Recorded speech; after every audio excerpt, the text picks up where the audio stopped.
We got Eric in the house. What do you got for me, buddy? Hey, Rich, how's it going? I like the shirt you're wearing tonight. I Thank got you, sir. another kind of kill the beta question. Okay. I divorced. I've got young kids, and I ended up in a long-term relationship with a girl that lives an hour and a half away. She is Okay. a single mom. She's a single mom, and we see each other sometimes. I see her son. Sometimes she visits my kids, and sometimes we get them all together. But been dating for about 2 years for now, and I'm just wondering kind of how to kill the beta.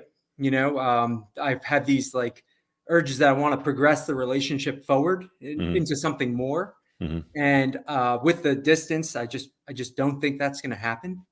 So So, I mean, you're probably locked in your school zone with your kids, and she's going to be locked in her school zone with her kids anyway, right? Yep. No, there's no way that it's gonna work. And our kids are young, so it's not. How old are you? I'm 38. How old is she? 37. Do you want to have more kids? Probably not. Okay. So, what is the point in you two living together? There is none. No, it's not. And I know if I logically think about it, I'm like, oh, this is great. We have fun. We do fun things. It's a great relationship.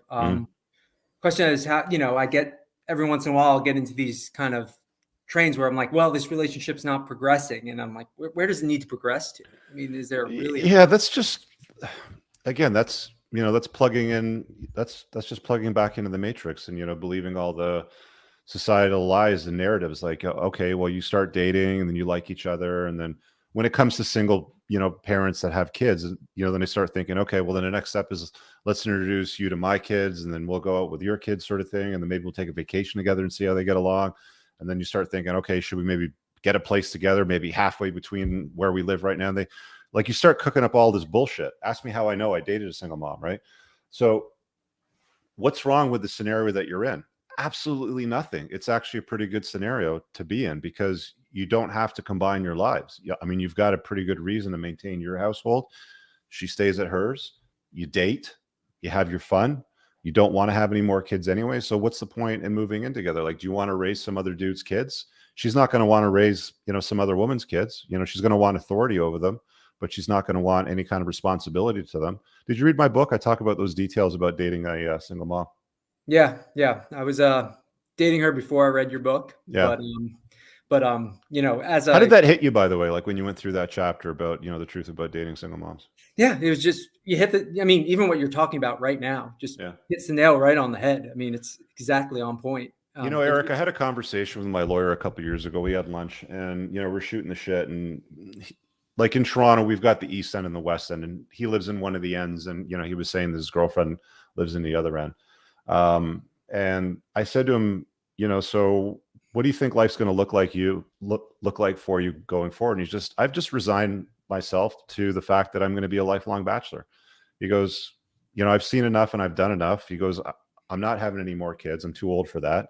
I don't see any benefit whatsoever. There's no upside to me blending my life with another woman's life, even if she's better off than I am, which is generally not going to happen because women tend to date across and up on the socioeconomic scale. So generally she's getting the better guy and he's generally dating down, and she is often taken care of by the ex-husband. Money and resources and child support flows to sort of equalize things. But he just looked at it like, I think I'm just going to be a lifelong bachelor. Like there's no benefit to me whatsoever to blending my life with some other woman and complicating things and intertwining them. Because if you have to untie that knot for whatever reason, it's just easier to say, see ya, I'm out, peace, bye, Felicia. Yeah.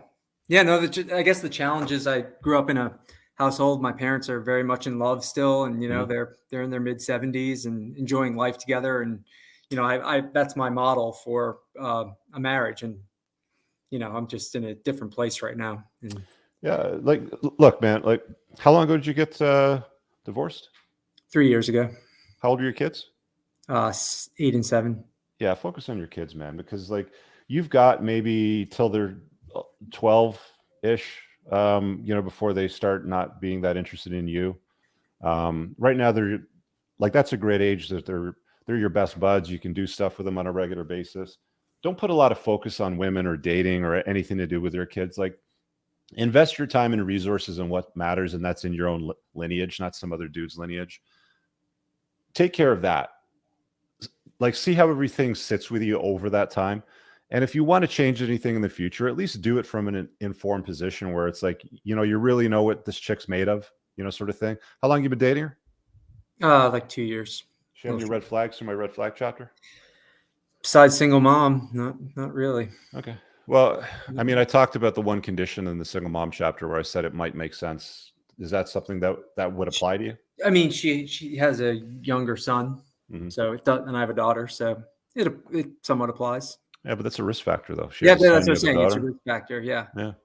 So there's really not a lot of benefit, dude. Like, I would just carry on doing what you're doing. If you want to keep seeing her, she's cool. You know, you guys have a good time, then do it. But why do you want to complicate that unnecessarily? No, Things are not going to get better. Yeah, I don't want to complicate it. I know, and that was kind of one of the reasons. You know, I'm going into the relationship, and you know, she lives an hour and a half away. I mean, I was like, do we want to? That's a bit of a trek. That's yeah. Like my rule when I'm dating is like 20 minutes. That's it. Like I'm not driving more than 20 minutes. Yeah, it's interesting. There's desire on both sides. If you make, you have to make that drive round trip. You know, it's 90 minutes each way. Yeah. Okay. So 3 hours of driving to go out and see her and then come back if you're not spending the night. Yeah, it's mostly overnight stuff. It's only, I mean, it's the weekends we don't have our kids most of the time. So okay. Everything's good otherwise, self-care, money's right. Like you got money's right. I've been, multimillionaire. No, not yet. But I have a good job, and I work hard. I work out. I mean, things are good. I have a great relationship with my kids, and I put that's my number one priority. I just, I struggle with the loss of not my ex-wife, just the family. Mm-hmm. I'm a beta for family, so for sure. And I'm trying to unplug from that a little bit as well. Nothing wrong with family. Family's a wonderful thing.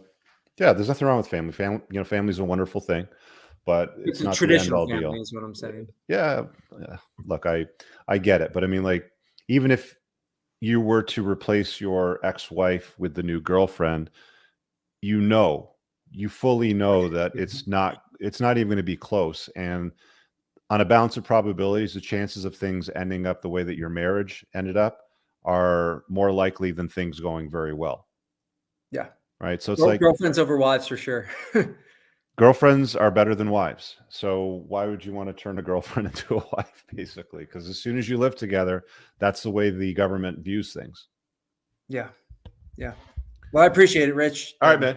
As always, your advice is spot on. Thanks, buddy. Take care. Hey, guys, I really hope that you enjoyed that short clip. If you did, consider supporting the creation of content by checking out my supplement line. Pinned in the top comment below of this video in the comments, there's a link to the unpluggedalpha.com/shop. When you click through, you'll be able to land over here, and the entire lineup is broken down by category that it performs best in: estrogen metabolism, fat burning, your foundational essentials for health, immune health, performance, and testosterone support. If you check out with coupon code ALPHA10, you'll get 10% off on your first order. There's also the option to use the subscribe and save model, where regular shipments will be sent over to you on a regular basis, and that gives you a little bit of a discount, and your supplement facts are always broken down over here. Thanks for watching. I hope you guys have an awesome day. And again, check out that link. It's pinned in the top comment below in this video. Peace out.